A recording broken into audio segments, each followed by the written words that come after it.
un poco el submundo del océano. Porque este planeta, como bien sabemos, es 30% tierra, 70% agua. De lo que es tierra conocemos cada kilómetro cuadrado. Todo. Pero lo que es agua se conoce muy poco y mucho menos de lo que es el mundo subacuático. Qué miedo que me da. Y para hablar de ese mundo subacuático, de ese buceo tan desconocido, tenemos el gusto de recibir a David Berninger. Él es buzo profesional, instructor de la Scuba School International. Actualmente vive en España, pero justo lo agarramos acá de paso. David, mucho gusto de tenerte por acá. Muchas gracias David, por invitarme. Por venir vos, aprovechando. Viene a Montevideo, capaz uno entiende de vacaciones y uno casi lo pone a hablar de No, pero vengo siempre por el tema del buceo y cada vez que vengo a dar cursos, a tomar exámenes y bueno, es un poco así, ¿no? Un mes acá, un mes allá. Acá hago buceo recreativo y en España buceo técnico. Bien. ¿Y cómo fue que te acercaste al mundo del buceo? En realidad fue por turismo la primera vez, o sea, yo ya era psicólogo y nutricionista y estaba buceando en el Mar Rojo.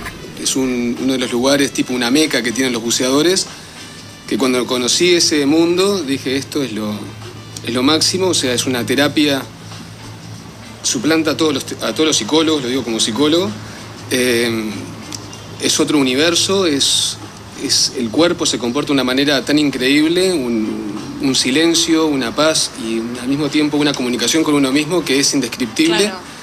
Que hizo que dije, bueno, por acá está mi camino. Y fue lo que elegiste. Y bueno, que hoy te puedas dedicar y que vayas y vengas por esto, creo que es también un poco como muy positivo, más allá de todo lo positivo que te puede dar la actividad en sí. Mira, yo acá arranqué con el buceo hace más o menos 15 años y ya te digo, de una manera muy personal, pensaba que acá en Uruguay, con las condiciones que tenemos de agua, a nivel de buceo, digo, que son muy pocos que tienen muy poca visibilidad. Bueno, recién decías recreativo acá y técnico allá. Eso tiene que ver ahora con igual le digo las diferencias un poco. Pero acá, por ejemplo, que tenés poca visibilidad, tenés poca profundidad, tenés el agua fría, como no son las mismas costas de Barcelona o del Mediterráneo o del Caribe, o sea, no te apetece a vos tirarte al agua acá para bucear, ni para hacer snorkel, o sea, siempre estás un poco incómodo. Pero igual, no sé, a mí me encantaba un poco la disciplina esa del buceo, estar respirando abajo del agua. Había algo que te llamaba, algo inconsciente. Después, cuando uno empieza a mirar artículos tipo de científicos, uno entiende por qué esa necesidad de respirar bajo del agua, quizás ese regreso al líquido amniótico de nuestro útero o lo que sea, porque es un placer indescriptible. O sea, eso, así como el dolor no se puede transmitir, el placer tampoco, a no ser que sea de una experiencia misma. Y bueno, arranqué así por hobby, con un alumno, después con dos, y hoy Montevideo Diving, que es un poco la escuela que regenteo o que formo parte de los que dirigen esa escuela, es la más grande de Uruguay y una de las más grandes de Sudamérica. Qué bueno. Y hablando un poco, me encantó porque la charla se fue a ese lado más místico, si se quiere, que es lo que más me interesa, porque claro, es una actividad que, bueno, muchos buzos hablan como que el mundo del silencio, ¿no? Hay un libro de Jacques Cousteau que justamente habla de ese mundo donde, claro, es el único capaz lugar en la Tierra donde el silencio es absoluto. ¿Qué es eso que sentís estando allá abajo, que vos tuviste más de 50 metros bajo el agua o más? Sí, bueno, inclusive yo llevé grupos de acá de Uruguay a casi 60 metros de profundidad. En Colombia, por ejemplo, que vos fíjate que gente que acá estaban acostumbrados a bucear a 6 o 7 metros como máximo, tirarse a esas profundidades donde el cuerpo empieza a sentir una cantidad de sensaciones nuevas. Tómenlo bien, ¿no? Bien. Muy parecidas al orgasmo, ¿no? Claro. O sea, da un placer, da un... La chiquita está viendo las patas raras. Dejan a los novios ahora empiezan a bucear. Vamos a usar esto, por favor. No, pero es un poco... tiene efectos narcóticos justamente el buceo. O sea, uno de los gases que empieza a entrar en acción en la fisiología humana es el nitrógeno. Y el nitrógeno es una de los gases o elementos que forman muchas drogas. O sea, entonces por eso los efectos narcóticos que tiene o la adicción al azul que se llama de los buceadores. Bien. Y un poco la parte del silencio que me estabas diciendo, no es todo silencio, o sea, hay mucho barullo tuyo ahí abajo del agua. O sea, te haces preguntas que nunca te harías afuera. Vos abajo del agua estás contemplando en 1 centímetro cuadrado lo que no contemplás en kilómetros en la Tierra, porque tenés tanta vida bajo el agua en 1 centímetro que acá no la ves de repente. O sea, y te haces preguntas de cómo el Nemo vigila la anémona, por ejemplo. Ese tipo de conexiones que tenés con la naturaleza es bestial. Bien, ¿y cómo cambió tu forma de ver esa vida en la Tierra, el hecho de estar tanto tiempo, pasar abajo del agua? Bueno, un poco mi profesión, que era la de psicólogo, o sea que es mucho más de escuchar y de interpretar. Abajo del agua es un poco lo mismo, o sea, nadie te habla abajo del agua y vos estás escuchando pero con los ojos abajo del agua todo el tiempo. O sea, todo lo vas interpretando también. Es un ejercicio de observación permanente. Sí, y también de intuición, porque vos, por ejemplo, después de bucear mucho tiempo con compañeros y todo eso, ya hasta te parece que sabés lo que está pensando la otra persona o lo que te va a proponer la otra persona abajo del agua. No te olvides que a veces los buceos llevan más de 10 horas abajo del agua. Y vos tenés que tener una comunicación con las otras personas o un sentido de comunicación muy... agudizado. Sí, muy sensible tenés que ser abajo del agua. Y en relación al abajo del agua y los cambios que experimenta el cuerpo, a nivel fisiológico, ¿cuáles son bien esos cambios? Porque la presión es muchísima, o sea, el cuerpo precisa una adaptación, como hablamos, que es innata, ¿no? Si se quiere. Sí, el tema de la presión, hay un poco el tema del mito ahí, porque nosotros también somos 70% de líquido, igual que la Tierra. Bien. Y la presión de los líquidos, en el líquido no se siente. Claro. O sea... se sienten están los huesitos en el medio, ¿no? Está, pero tienen aire, ahí está, o sea, sí tenés podés tener de repente algunas pequeñas sensaciones, pero no.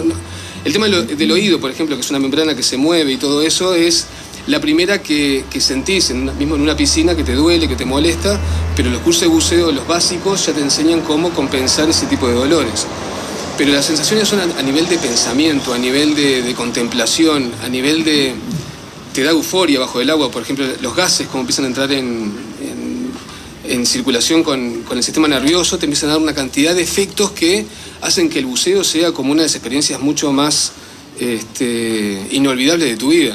Hay gente que, por ejemplo, que se dedica a recorrer el mundo después de terminar una carrera de la universidad, como ciencias económicas, por ejemplo, y después que visitan todos los templos, o de la India, o de Tailandia, lo que sea, siempre te dicen, lo mejor que hice fue el buceo.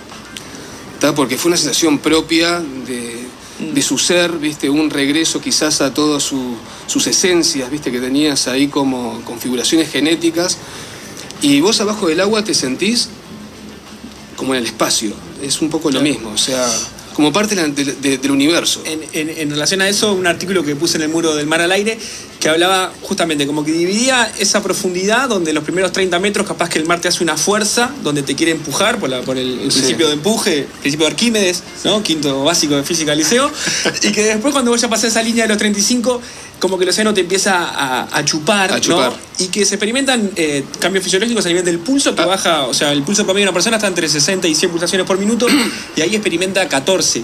Que los fisiólogos que estudian dicen, eso es, o sea, en la vida real sería sería inviable. Eso, Federico, más que nada es en la parte de apnea. La apnea, bien. En la apnea, porque en la apnea vos tenés que el aire, porque vos tenés los pulmones. En la apnea, aclaremos que es el buceo libre, el buceo sin ningún tipo de ayuda de tanque ni de oxígeno. Ahí está, hay dos tipos de buceo, tenés el scuba diving y el free diving, ¿no? El free diving es el que se hace tipo apnea, que vos disponés solamente de tu capacidad pulmonar.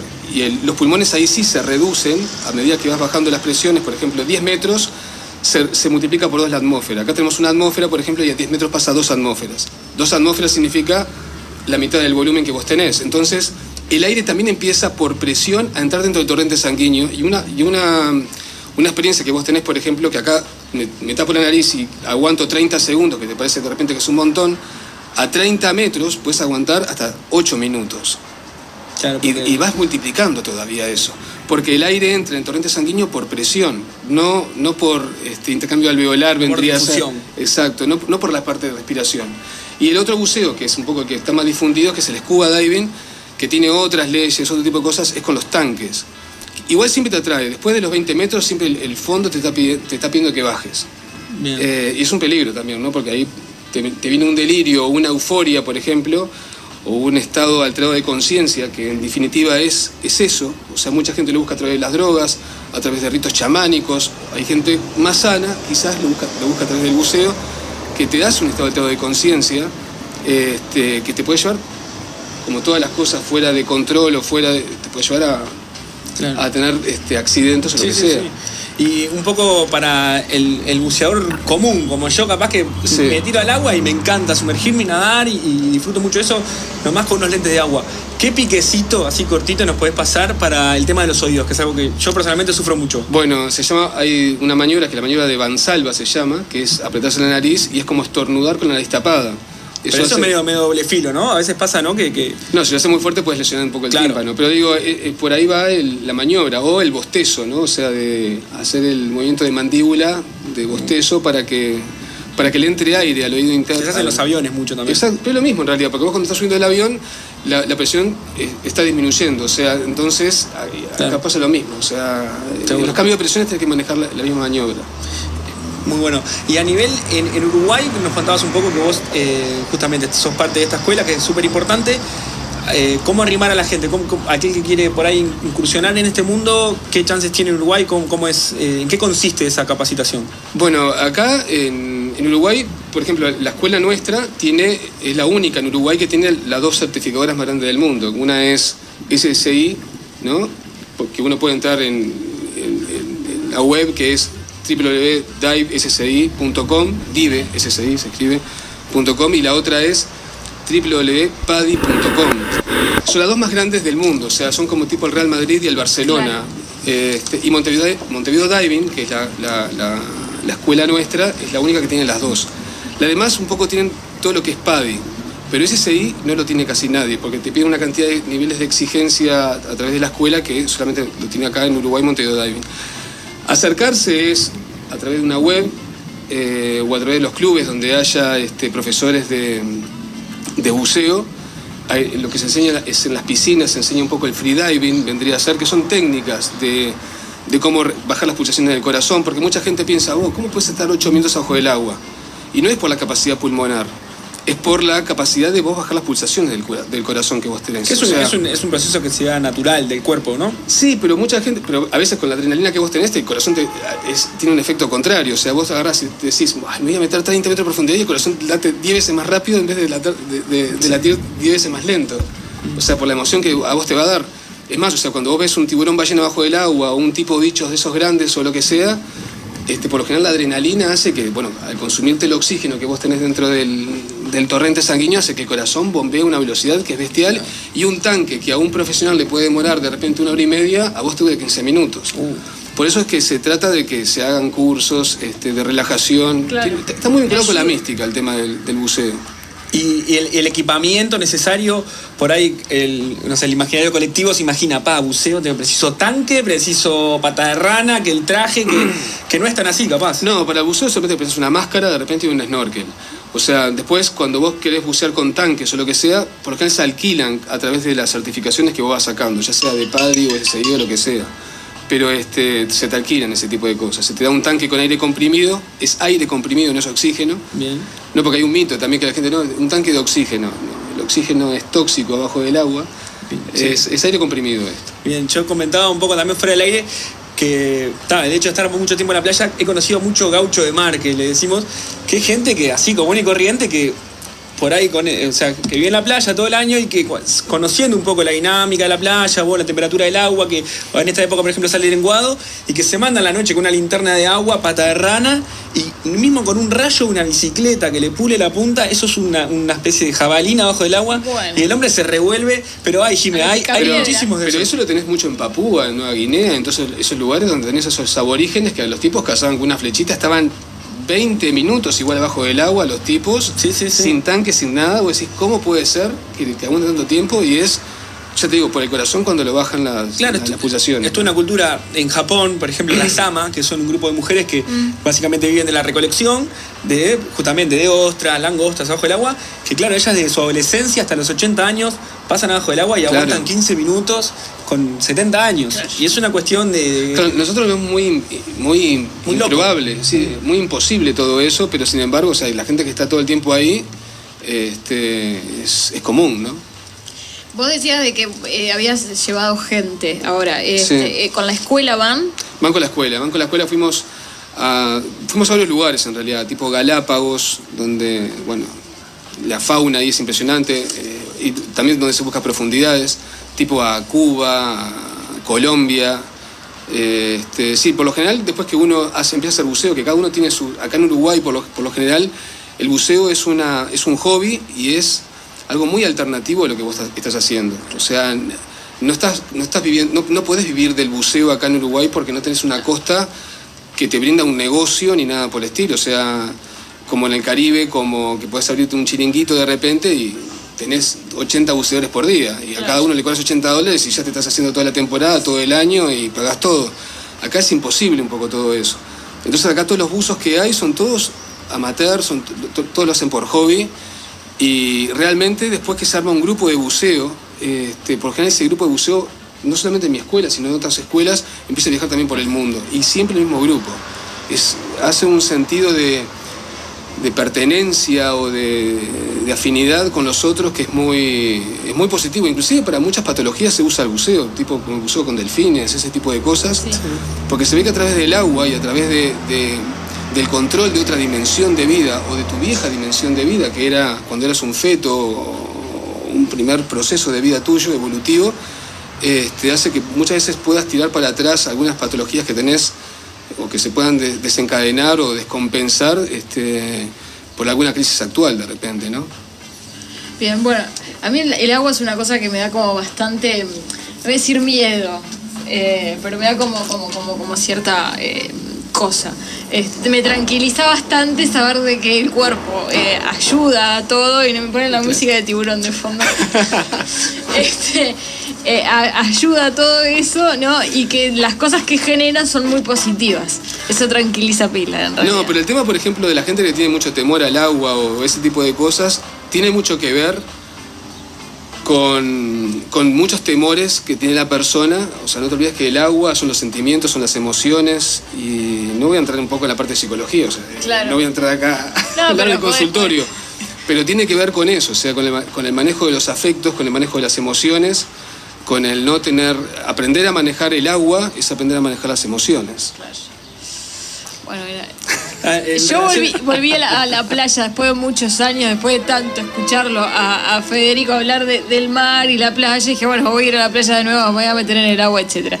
De acá a 2 años estoy buceando ahí en Piriápolis, se puede. Piriápolis, claro, Punta del Este, Rocha, hay un grupo gigante en Rocha, muy bueno. En Rocha hay mucho gaucho de mar. David, te quería preguntar, por curiosidad nomás, ¿cuál es esa meca a nivel mundial donde por ahí se nuclea el buceador, así como capaz Hawái es para el surfista? O... Bueno, él dijo el Mar Rojo. El Mar Rojo, bueno, el Mar Rojo y Tailandia, porque Tailandia es muy fácil, porque tenés pisos a 30 metros, pero en el Mar Rojo que tenés pisos de 600 metros o de 1000 metros, para los buceadores pro es la meca, ¿no? Sí. Bueno, y después me voy al Mar Rojo. Y bueno. Porque lo que tiene de lindo también es todo lo que conocen. Claro. Más allá de lo que tenga que ver con el agua, de los países que van. El entorno del Mar Rojo, que tenés a Egipto, que tenés a los beduinos, que te estás fumando una silla, que estás ahí mirando todo eso, yo qué sé. Es todo un entorno, una magia que es impresionante todo aquello. Bueno, elegimos mal la profesión. Cambiamos las vacaciones de la Pedrera por las vacaciones en Tailandia ahora. Bueno, nos vamos para Tailandia a hacer el programa de allá en enero. Capaz que es una buena opción. Gracias, David. Bueno, gracias a ustedes por invitarme. Por haber venido. Sí. Bueno, te rompe todo. Me quisiera despedir con una reflexión. Bueno. Una reflexión que me despertó toda esta cuestión. Bien, ponele música de reflexión, eso es. Que tiene que ver con que es posible conectarse con el océano, Jime. Experimentar que el pulso se ablanda, que el cuerpo se relaja y que el estrés se disipa sin necesidad de ser un buceador profesional. Solo con sumergirnos apenas 2 segundos en el agua del mar, el cuerpo solo activará estos cambios. Porque del agua venimos y del agua debemos volver de vez en cuando. Bien, con esta reflexión del señor Federico Weinstein, le pedimos a David, le agradecemos muchísimo el haber venido y nos vamos a la tanda. Bueno, muchas gracias.